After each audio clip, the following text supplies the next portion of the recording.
Assalamualaikum warahmatullahi wabarakatuh. Waalaikumsalam Bapak-bapak beserta PKH, bagaimana kabarnya? Alhamdulillah baik. Pada sesi ini kita akan membahas tentang pentingnya meningkatkan kemampuan bahasa anak. Pentingnya kemampuan bahasa anak. Bahasa membantu anak sukses di lingkungan maupun di sekolah maupun di masyarakat luas. Tak jarang, bahkan bahasa ini lebih, karena bahasa orang kadang bisa berinteraksi dengan banyak orang, dengan pengguna, dan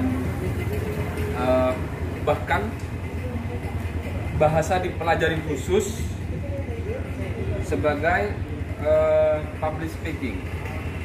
Nah, jadi bahkan bahasa ini dari saking pentingnya orang bahkan dituntut untuk bagaimana proses bahasa yang benar. Nah, salah satu kemampuan yang harus dimiliki oleh anak yaitu tentang apa? Nah, bahasa itu ada bahasa verbal, ada bahasa non verbal. Bahasa verbal adalah bahasa yang kita ucapkan tiap hari. Bahasa non verbal adalah berupa bahasa isyarat. Kadang-kala misal contohnya seperti penunjuk ditaruh di depan mulut, maka artinya anak atau orang artinya harus Berhenti diam. Nah, itu adalah bahasa verbal. Nah, yang luput dari orang adalah anak-anak dianggap belajar bahasa itu ketika dia sudah mulai bisa bicara. Ini keliru, Bapak. Anak belajar bahasa itu dimulai dari sejak dalam kandungan. Responsif pertama anak ketika dia belajar bahasa, kadangkala kita kalau bicara sama anak dalam kandungan, dia merespon dengan bergerak. Itu respon bahasa pertama yang diajari. Yang kedua, dia kadang nangis. Itu adalah respon bahasa yang ingin disampaikan terhadap keadaannya. Kadang dia tertawa. Nah, itu selanjutnya dia bicara mama, papa, itu bahasa-bahasa yang dia mulai belajar. Nah, maka penting Bapak Ibu memulai proses mengajari anak berbahasa ini mulai dari kandungan.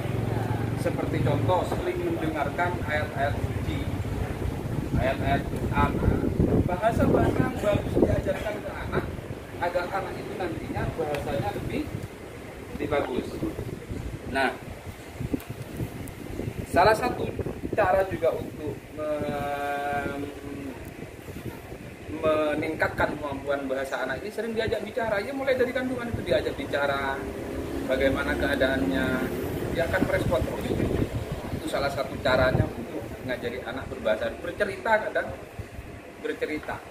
Nah, yang paling penting adalah ajarkan anak itu bahasa ibu. Bahasa ibu itu bahasa daerah. Ini tujuannya adalah untuk anak itu lebih responsif terhadap lingkungannya, nanti keadaan di sekitarnya ketika anak itu berinteraksi dengan tetangga. Jangan mentang-mentang karena kita pintar bahasa Arab, yang diajarkan pertama adalah bahasa Arab.